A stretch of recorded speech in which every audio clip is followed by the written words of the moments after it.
Sometimes one decision, just 1 second of carelessness, can change everything. He thought he was shooting at just another stray, but what started as a regular hunting trip ended in guilt, fear, and an unexpected twist that left an entire town stunned. It was one of those mornings where the silence felt heavy, too heavy. The sky was still dark, not quite night, not quite day. Fog curled between the trees like smoke, and every leaf seemed frozen in place, as if the forest itself was holding its breath. Jake liked mornings like this. To most, it would feel eerie, cold, maybe even a little spooky.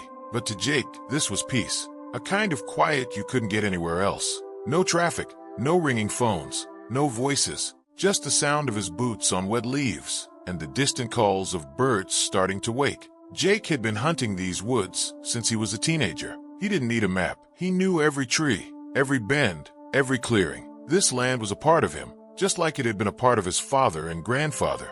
They weren't just hunters, they were caretakers. They respected the forest, took only what they needed, left no mess behind. Jake wasn't the kind of guy who hunted for trophies. You wouldn't find deer heads on his wall or pictures of bloody animals on his phone. He hunted because it reminded him of home, of who he was, of the long walks with his father, the quiet talks by the fire, the stories his grandfather told about the one that got away. So, when he stepped into the woods that morning, rifle slung across his shoulder, he wasn't looking for trouble. He was looking for stillness. But what he found was something else entirely. As he moved deeper into the woods, the fog seemed to get thicker. The trees closed in a little more. Every sound was amplified. The crunch of twigs, the rustle of leaves, even his own breathing. He paused now and then, listening. There weren't many animals out this morning. Strange. Normally by now he would have seen a rabbit or heard the distant thump of deer hooves. But today, the forest felt quiet in a different way, like it was watching him. Jake shook the thought away. Just my imagination, he mumbled, tightening his grip on his rifle. He came to a narrow trail, one he'd walked 100 times before, and followed it toward a small stream. That's when he heard it, the first sound that didn't belong. Rustling, not the soft flutter of a bird, not the scurry of a squirrel. This was heavier, slower, controlled but clumsy. Something was moving through the brush. Jake stopped. He crouched low, his eyes scanning the trees. His heart started to beat a little faster, but not from fear. It was instinct, training. Years of hunting had taught him to trust the stillness, to wait, to listen. The rustling came again, closer this time. Whatever it was just beyond the trees. Jake lifted his rifle slowly, silently. He didn't raise it all the way yet, not until he was sure. Then he saw it, a shape, low to the ground, thin, moving with a limp. Jake squinted through the fog. At first, he thought it might be a small deer, but it was too skinny. Then a coyote, but the color was off. It stepped into the clearing. A dog, dirty, scruffy, matted fur. One ear was torn, and it dragged one of its back legs behind it. Its ribs showed through its coat, like the bars of a cage. The eyes were glassy, unfocused, lost. Jake stood up slightly, frowning. "A stray," he whispered to himself. He lowered the rifle just a bit, but didn't put it down. In this part of the woods, wild dogs weren't uncommon. Some were just scared animals trying to survive, but others were unpredictable, dangerous. Jake had a scar on his ankle to prove it, a memory from 5 years ago when he tried to help a wounded dog and ended up needing 9 stitches. This one looked worse than that one ever did. As the dog limped forward, its eyes locked with his for a moment. There was something behind them, something tired, like it had been wandering for days, maybe weeks. No collar, no tag, just a mess of fur and wounds. Jake's thoughts raced. Where did it come from? Had it been abandoned? Was it sick? Could it be rabid? He couldn't tell, but it didn't look well. The dog took another step toward him. Jake's grip tightened on his rifle. A few feet closer, and it would be right in front of him. What if it attacked? What if it had some kind of disease? What if it was suffering? The dog stumbled, let out a soft, low whine. Jake blinked, just for a second, and in that second, something shifted inside him. Maybe it was fear, maybe it was instinct, or maybe it was the sharp memory of pain from his last dog encounter. Whatever it was, it made him do something he would regret for the rest of his life. He lifted the rifle fully, aimed, held his breath, and pulled the trigger. The crack of the gunshot shattered the stillness. Birds scattered. The sound bounced between the trees and faded into silence. Then came the cry, a short, sharp yelp that punched Jake in the chest like a hammer. The dog collapsed, twisting in the leaves, its body curling in pain. Jake froze. The echo of the shot still rang in his ears, but it was nothing compared to the echo inside his mind. something felt off. Bad. Wrong. He lowered the rifle slowly, his hands suddenly cold. What had he just done? He took a hesitant step forward, then another, and as he got closer to the fallen animal, dread crept into every part of him. The dog was bleeding, shoulder hit, but alive. Its body trembled. Its breathing was shallow. Jake's heart thudded painfully, and then he saw it. Not the fur, not the wounds, but something else entirely. A collar, red, tangled in the dog's dirty coat. But there, Jake's breath caught. His hands moved without thinking, pushing back the fur to reveal the metal tag hanging from the collar. A name, a badge, and one word that made his stomach turn. Ranger, property of Chief D. Sullivan. The forest disappeared. The fog faded. All Jake could hear was the sound of his own heartbeat, loud and sickening. No, he whispered. No, no, no. It wasn't just a stray. It wasn't wild. It wasn't dangerous. It was a trained police dog, a working dog, a dog that belonged to the town's most respected man, Chief Sullivan, the man who had saved Jake's cousin from jail, the man who helped his mother after her accident, the man who once told Jake at a town barbecue, "Ranger's been through more with me than most humans ever have." Jake dropped to his knees, barely able to breathe. The dog's eyes fluttered open. They weren't hollow. They were familiar, recognizing, forgiving. That hurt worse than anything else. Jake's knees hit the forest floor with a quiet thud. His hands trembled as they hovered above the injured dog, unsure whether to reach out or not touch it at all. Blood stained the leaves in a dark, spreading circle. The dog, Ranger, let out a soft, broken whimper. Not loud, not accusing, just tired, like it had no more strength left to be angry. And that made it worse. Jake could barely think. His mind kept replaying that 1 second, just one, where he decided to pull the trigger. He couldn't even remember why anymore. Fear, hesitation, panic. Did it even matter now? This wasn't just any dog. It wasn't some wild, aggressive mutt. This was Chief Sullivan's partner, a dog trained to protect, to serve. Ranger wasn't just a pet. He was a symbol of safety in their small town. Everyone knew him. Every kid had tried to pet him. Every adult had watched him stand tall at the chief's side during parades and ceremonies. And Jake had just put a bullet in him. His throat tightened. "I didn't know," he whispered, his voice breaking. But the forest didn't care. The trees didn't respond. And Ranger just lay there, watching him, blinking slowly, like he knew Jake was sorry. But that wouldn't change anything. Jake's fingers finally moved, brushing gently against the dog's side. Ranger didn't pull away, just whimpered again, low and weak. The wound wasn't deep enough to kill instantly, but it was bleeding, a lot. And out here, in the cold, damp woods, that meant time was running out. Jake's eyes scanned the forest around him, suddenly feeling very alone. "I've got to get you help," he said, almost to himself.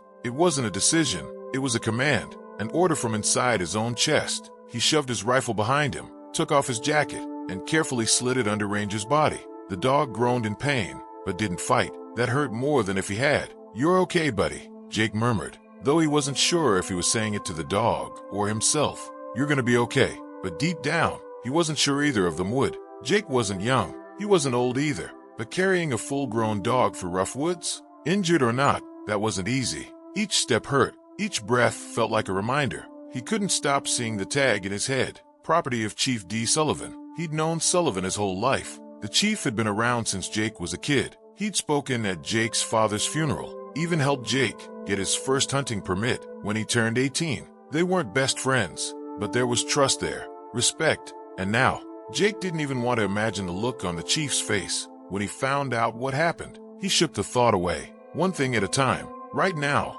Ranger was the priority. The dog's blood had soaked through Jake's jacket. It was warm at first. Now it was cooling. Jake quickened his pace, stumbling through branches and uneven ground, trying to stay upright. The woods felt endless. The silence, even louder than before. No birds, no animals, just the sound of Jake's boots, his ragged breathing, and the soft, labored pants of the dog in his arms. Every few steps, he'd whisper something, anything. "Hang on, Ranger. We're almost there. You're doing great." He wasn't sure if the dog could even understand him, but it helped him stay calm, helped him keep moving. It took 23 minutes, Jake counted, to get out of the woods, but it felt like hours. His arms were numb, his legs shaking. When he reached the edge of the tree line and saw the faint outline of the old ranger station in the distance, he almost cried. Jake's truck was parked just past the ranger station. He practically ran the last 100 yards, flinging the door open and laying Ranger gently in the back seat. The dog whined in pain but didn't resist.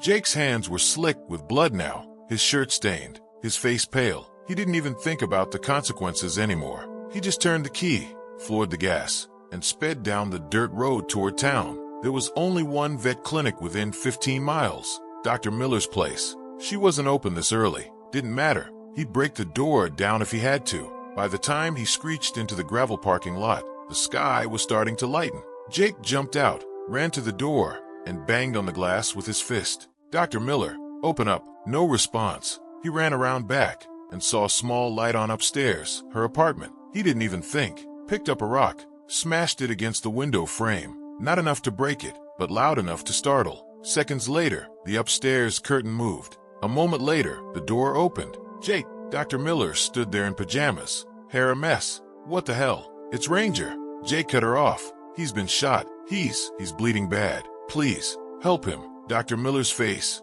went from confusion to horror in a split second. "Wait, Ranger, the chief's dog." Jake didn't answer, just ran back to the truck and opened the back door. Dr. Miller followed. When she saw the dog, her face went pale. "Oh my God, please," Jake said again, voice cracking. "I didn't know it was him. I thought he was a stray. I didn't mean to, please. Just help him." She didn't say anything more, just nodded once and got to work. Inside the clinic, Jake paced the waiting room like a man on trial. He could hear the sounds from the back, the sharp clicks of tools, the hum of machines, and occasionally, Miller's voice, steady but urgent. Every time he heard Ranger cry out, Jake flinched. The waiting room was quiet, too quiet, the kind of silence that made every second feel like a year. He looked down at his hands, still stained red, tried to rub them clean with his sleeve. It didn't work. Blood doesn't come off that easy when you're the one who caused it. 20 minutes passed, then 30. Jake thought about calling someone, then realized he'd have to explain everything. And the one person he feared telling most? Chief Sullivan. The clinic door opened. Dr. Miller walked in, wiping her hands on a towel. "He's stable. Bullet didn't hit any major organs. I think he's going to make it." Jake exhaled like he'd been underwater. But then she added, "You know what has to happen next, right?" Jake didn't answer. "You need to tell the chief," she said, voice soft, "before someone else does." Jake nodded slowly. He knew, but that didn't make it any easier. He stepped outside, pulled out his phone, found the chief's number, stared at it for a full minute, then hit call. 3 rings. "Jake." The chief's voice was groggy. "Everything all right?" Jake swallowed hard. "Chief, it's about Ranger." Silence, then more alert. "What happened?" Jake's voice cracked as he replied, "He's at the clinic. He's alive. But I'm the reason he's there." 20 minutes later, the chief's cruiser pulled up. Jake was sitting on the curb, head in his hands. The chief didn't slam his door, didn't yell. He just walked over, looked Jake in the eye, and asked, "Why?" Jake tried to explain. The fog, the limp, the torn ear, the way Ranger looked like every wild dog he'd ever seen. "I didn't know," Jake said again. "I swear to you, I would have never." The chief didn't say anything. He just looked at the blood on Jake's shirt, then turned and walked inside to see his dog. Jake didn't follow. He just sat there, and for the first time in years, he cried. The chief didn't raise his voice. He didn't have to. That silence between them, heavy, stretched thin, was worse than shouting.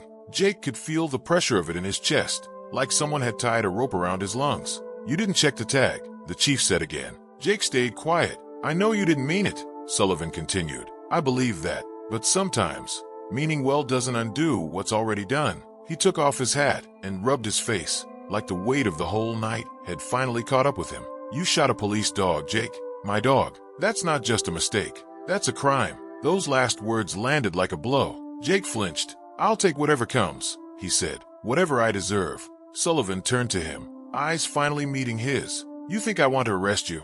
That I want to put your face in the paper? Jake, I've known you for years. Watched you grow up. Sat next to your mom at your dad's funeral." "I know," Jake whispered. "But the law isn't about feelings. It's about what's right. And if I bend it for you, then what does that say to everyone else?" Jake felt something sharp twist in his gut. He nodded slowly. "I get it. I really do." But in that moment, something else dawned on him. This wasn't just about him and the chief anymore. News travels fast in a small town, and bad news, that travels like wildfire. By 9 a.m., Jake's phone had already buzzed a dozen times. Missed calls, messages. People had started hearing whispers. A hunter shot the chief's dog. Someone shot Ranger. Who would do something like that? Jake didn't answer any of them. He didn't leave the clinic either. He sat in the waiting room like a statue, back straight, eyes blank. A few townspeople came by to check on Ranger. One woman brought flowers. A teenager dropped off a card he had drawn himself, a picture of Ranger in a superhero cape. Jake watched them all. No one knew yet that it was him, but they would, soon. It was around noon when Dr. Miller walked back in. She looked exhausted, hair pulled back in a messy bun, scrubs wrinkled, eyes red from hours of surgery and stress. He's stable, still sleeping, but the next 24 hours are critical. Jake nodded, barely able to look at her. She sat beside him quietly. After a long pause, she said, "You should go home, rest, eat something." "I can't. Jake, I need to be here." She sighed. "The chief's not pressing charges. Not yet, but people are going to find out. And when they do, you need to be ready." He looked at her then, really looked. "You think they'll come for me?" "I think some already have," she said softly, glancing at the window. "Jake, this town loves that dog. Some people love Ranger more than they trust the police. And you're the guy who shot him." Jake felt the weight of those words settle like bricks in his chest. He had lived in this town his entire life, helped build the church fence, taught archery to the Boy Scouts, fixed Mrs. Carter's porch after the flood 2 years ago. But none of that mattered now, not after this. By late afternoon, the first real storm had begun, not in the sky, but online. Someone posted on Facebook, hearing rumors a hunter shot Ranger, hoped the chief finds who it was. Then someone else replied, heard it was Jake. Anyone confirm? Screenshots spread faster than fire. Comments piled up, emotions boiled over. He should be arrested. Doesn't matter if it was a mistake. I used to like Jake. Not anymore. Imagine shooting a dog like that and just walking free. Some tried to defend him. Jake's not a bad guy. There must have been a reason, but they were drowned out. Every post, every comment, it all piled up like kindling. Jake's phone rang again. Unknown number. He didn't pick up. He didn't need to hear it. By evening, Jake finally left the clinic. He walked out into a sky painted orange and purple, sunset folding over a town that suddenly felt a whole lot colder. He didn't drive home right away. Instead, he went to the spot in the woods where it all happened. The leaves were still stained with blood. His rifle, which he'd left behind in panic, leaned against a tree. He picked it up and stared at it. So much history in that weapon. His father's initials carved into the wood. His own son, now grown and living out of state, had used it once to bag his first deer. It didn't feel like a tool anymore. It felt like a curse. He knelt where Ranger had fallen. The fog was gone now, but in his mind, it was still there, thick, blinding. "Why didn't I wait?" he whispered. But the trees gave no answer. The next morning, Jake forced himself into town. He needed supplies, bread, milk, dog food, for the mud he still had at home. People stared. Whispers followed him like shadows. He walked into the grocery store and headed for the back. He made it halfway down the cereal aisle when he heard it. "You've got some nerve showing your face here."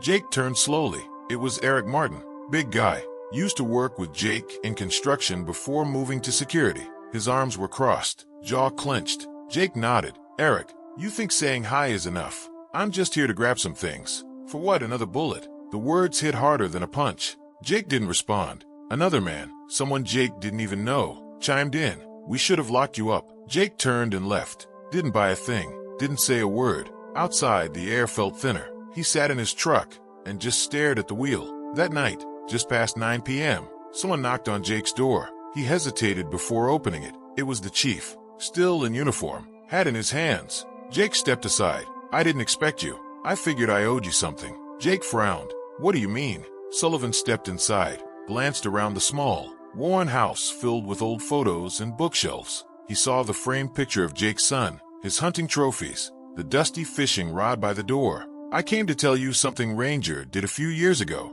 he said. Jake nodded slowly. Sullivan sat down. "We were tracking a missing hiker up near Red Hill. Thick fog, real bad, could barely see. We got separated. I twisted my ankle, thought I'd be stuck out there all night. But Ranger found me, pulled me halfway down the slope, barked until the others heard." He paused. "That dog's got more sense than most people I know." Jake wiped at his eyes. "I never meant to hurt him. I know, but this isn't about me forgiving you." Jake looked up. "This is about you forgiving yourself." The chief stood. "I'm not pressing charges, Jake, but you'll need to face the town eventually. And when you do, don't try to explain. Just be honest." Jake nodded, voice raw. "Thank you." Sullivan gave him a long look, then quietly said, he wagged his tail today. First time since it happened. The next morning, Jake wrote something. A letter. He printed a dozen copies and taped them around town. Grocery store, post office, community board outside the diner. It read, "To anyone who loved Ranger, my name is Jake Warner.